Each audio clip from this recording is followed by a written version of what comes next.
Hello class, welcome back to Professor Martin's YouTube school. I'm very sorry for the extended absence, but of course, as you know, I had a baby, and we named it Amy. She's adorable. I am slightly concerned she's the Antichrist. Slightly concerned. As you can see, I've got a new microphone situation going on in front of me. I don't have to wear the doohickey around my neck anymore. I've also found a way to use my webcam to pick up the audio from my microphone, which I actually discovered I could have been doing all along. What I was doing was way more complicated. This episode will just be lecture. I want to get through it so that I can get back to reviewing people's videos. So if you've uploaded a video that you would like me to review and I haven't reviewed your videos before, make it a video response to this video. I know I probably said that last time and I'm not looking at those videos. I will go back and look at them if I can, but if you really want to get my attention, I'll probably select 4 videos for next time, and next episode will just be a review of those videos. Maybe a mini lesson right at the top, but none this time. We're going to talk about what I'd like to call improvisation, because I dealt with a lot of that over the past 2 weeks, and I'm going to talk about opportunities, both making them and giving them. Murphy's Law states, if something can go wrong, it will go wrong. And running a YouTube channel, you're probably going to see a lot of Murphy's Law. And you can't help but feel like things are constantly against you, like your computer or YouTube or whatever. But I want to emphasize, even though I did spend the last 2 weeks talking about how my computer wasn't working, I did the best that I could to not sound like I was complaining. I want to emphasize that these things that are beyond your control or hardly within your control don't have any effect on your audience. So your audience is probably not going to care. People like me or other YouTube creators are going to empathize with you, and so that's why I went ahead and mentioned, like, my computer's down and here are the things that are wrong with it, because I did expect to get a good amount of feedback and help, and I did, and it was worthwhile to do that.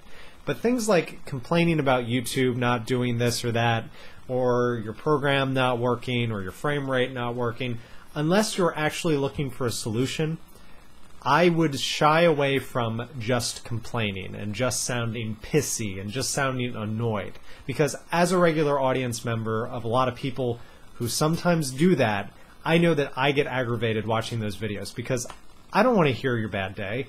I don't want to hear you vent and complain about everything, and I'm pretty sure a lot of your audience probably shares that with me. So what I did, instead of sitting around and just complaining, I only complained a little, and then I did something new and completely different. I pointed a camera at my face, and I just talked for a really long time. And I would say a year ago at this time, I wouldn't have been able to do that. But there's no reason that you need to do that.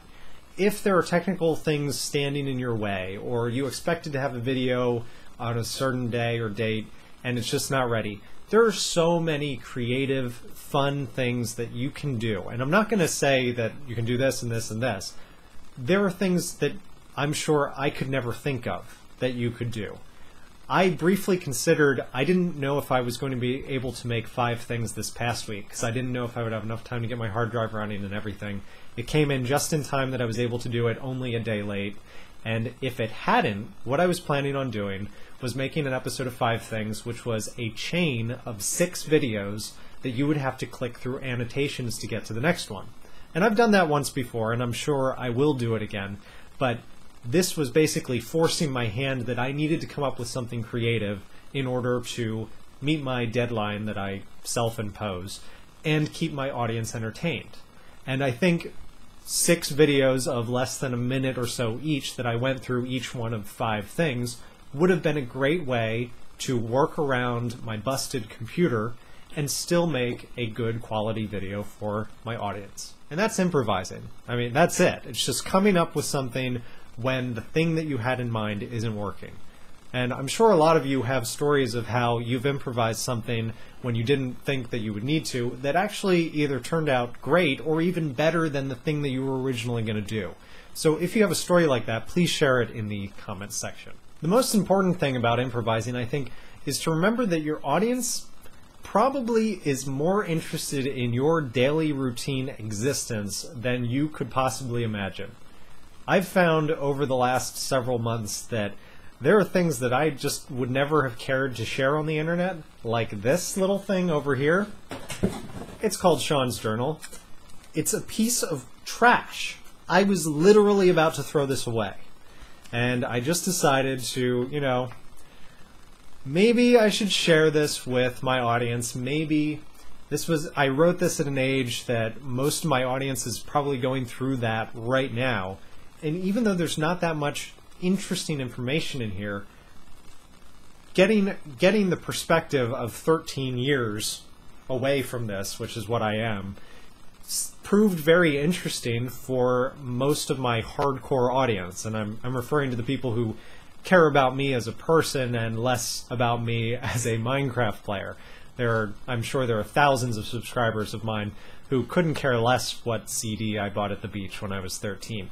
But this was an improvised thing that just took off and has a mind of its own. And I think after I finish this, which won't be that far because, as I said, it only goes on for about 6 months and there are large gaps in there, I'm probably going to move on to something else. I have an idea for it. It's going to follow this trend because improvised idea proved to be a very good one. There are thousands and thousands of people trying to get noticed on YouTube. Every day there are people who get ignored who shouldn't be. And that's just kind of the way the system works, and there's no way to fix it. The tags and the title and the info and stuff I covered in the metadata episode before this one, I'm going to point to the left, mirrored, I kind of covered how you can try and bump yourself up in search results, but that is almost never enough. You need to get noticed by someone bigger than you. You have to get mentioned by someone. You have to get liked by someone. You have to get favorited. And sometimes you just have to put yourself out there in order for that to happen. I try to give as many people as I can a shot. I pick the smallest YouTubers that I can find who I really think deserve it, and I put them on 5 things. When you're in the position to do that, it feels really good. When you do it not for you, not for any reason that would benefit you except that that person might like you more, it's a very rewarding feeling to help other people. I mean, obviously, it seems to go without saying. On the other side of that, where was I a year ago at this time? Well, I'll turn the page back in my head. I didn't even have 200 subscribers, and my subscriber count usually didn't change on a week-to-week basis. Like, I'd get a few clumps here and there, but I would go from 5 Things episode to 5 Things episode, and I was lucky if I picked up 1 subscriber from the previous week. And it wasn't getting me down or anything. A lot of those people were people that I knew in my personal life, family and friends, and that kind of thing. And I struggled to get out there, so one day I took a chance, as many of you have, and I sent a message to a bigger YouTuber. And that bigger YouTuber is, I'm not going to mention because, I'm not going to mention. But at that time, he was smaller than I am now. And look where I am now.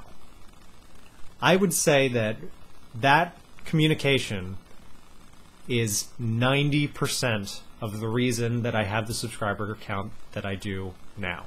I got really lucky because that was the first time I'd done that. I had emailed Craig Benzine from Wheezy Waiter before a couple times. I never got a response, and I actually have talked to him twice now through email. He's very nice. I'm happy to say Craig is very nice. But this was the first time I emailed someone who I was giving them a specific product, specifically Minecraft, and I was saying, I know you have an interest in Minecraft. Are you at all interested in this? And that was all it took. You might not be so lucky, and maybe you'll have to contact multiple people. Maybe you'll have to contact people multiple times. But the reason that I have a podcast, the reason that the Band of Builders exists, the reason that I've been working closely with Ron Smalek the last couple months are all because either they put themselves out there or I put myself out there. And you just have to take advantage of an opportunity when you see it, and you have to be willing to take the risk of seeking an opportunity when it's unsolicited. And the worst that can happen is that person can ignore you, or that person can complain about the quality of your videos. Maybe. I don't know. Maybe they're really mean. I'll say this. When people send me videos that I just don't think are up to snuff, I try and be as honest with them as I can without being a total a-hole.